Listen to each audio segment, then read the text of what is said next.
Beaucoup d'hommes pensent que lorsqu'une femme trompe, elle brouille complètement les pistes. Elle supprime ses messages, dissimule toute preuve et fait comme si de rien n'était. Mais en réalité, après une tromperie, elle ne ressent pas seulement de la culpabilité, elle est paranoïaque. Elle veut savoir si vous avez remarqué, si vous soupçonnez quelque chose, si vous êtes sur le point de la coincer. Et pour vérifier, elle utilise ces mots. Plus précisément, les SMS qu'elle vous envoie.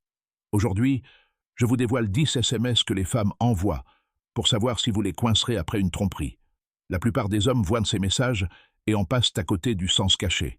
Mais après cette vidéo, vous ne le comprendrez plus. Avant de commencer, saviez-vous que seul un faible pourcentage des personnes qui regardent sont réellement abonnées? Si vous appréciez ce genre de contenu et souhaitez en savoir plus sur l'attirance et les relations, pensez à vous abonner. Cela nous aide vraiment à continuer à créer des vidéos comme celle-ci. Allons-y. 1. Pourquoi agis-tu différemment? Ce message est une quête d'indices. Elle sait qu'elle a fait quelque chose de mal, alors elle le projette sur vous. Il ne s'agit pas de vous faire changer, mais de vérifier si vous avez remarqué son erreur. Si elle a triché, elle devient hypersensible à chaque regard, chaque pause, chaque silence. Ce message est sa façon de vérifier si vous en savez plus que vous ne le laissez paraître.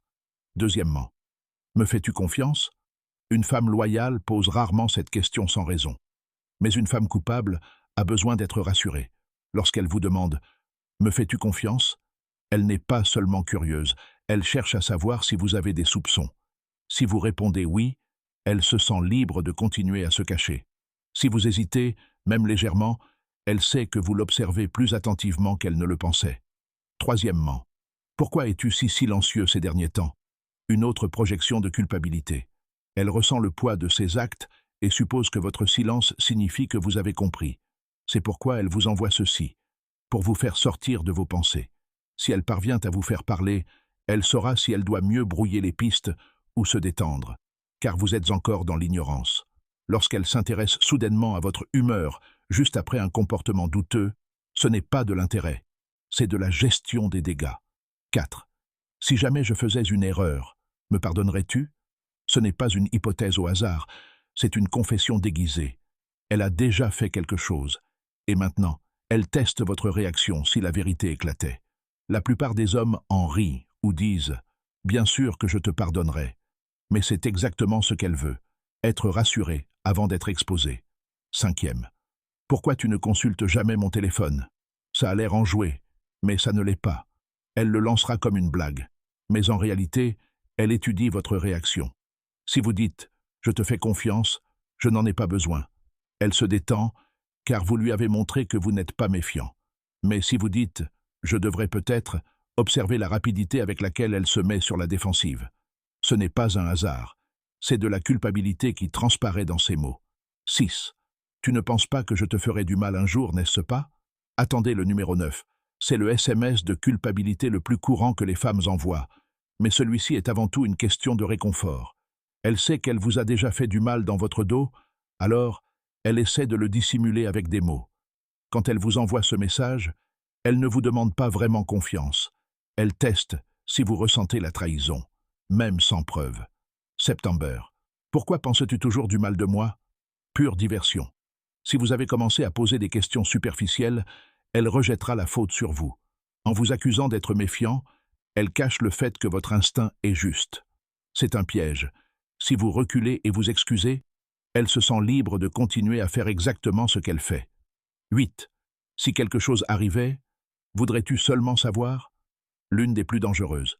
Elle teste ton seuil de tolérance. Veux-tu vraiment la vérité? Ou préfères-tu rester aveugle? Si tu dis non, elle prend ça pour une permission de continuer à mentir. Si tu dis oui, elle panique, car elle sait maintenant que tu lui prêtes attention. C'est un esprit coupable qui essaie d'évaluer jusqu'où elle peut aller. 9.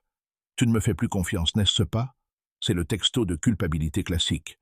Elle sent ta distance. Elle remarque ton changement d'énergie. Et au lieu de te poser la question directement, elle te lance cette question pour voir si ta réponse la réconforte. L'ironie, si elle t'envoie ça, c'est généralement parce qu'elle s'est déjà trahie. 10. Pourquoi me poses-tu autant de questions? C'est sa dernière défense. Lorsqu'elle se sent acculée, elle ne veut pas s'expliquer. Alors elle retourne la situation contre toi. Elle remet tes questions en question. Mais la vérité, c'est qu'une femme qui n'a rien à cacher ne craint jamais ta curiosité. Si elle est fidèle, elle s'expliquera sans hésiter. Si elle est coupable, c'est le genre de message qu'elle envoie quand les murs se referment. Voici ce qu'il faut comprendre. Lorsqu'une femme trompe, elle ne se contente pas de le cacher. Elle craint d'être découverte. Et ses textos en disent souvent plus que ses actes.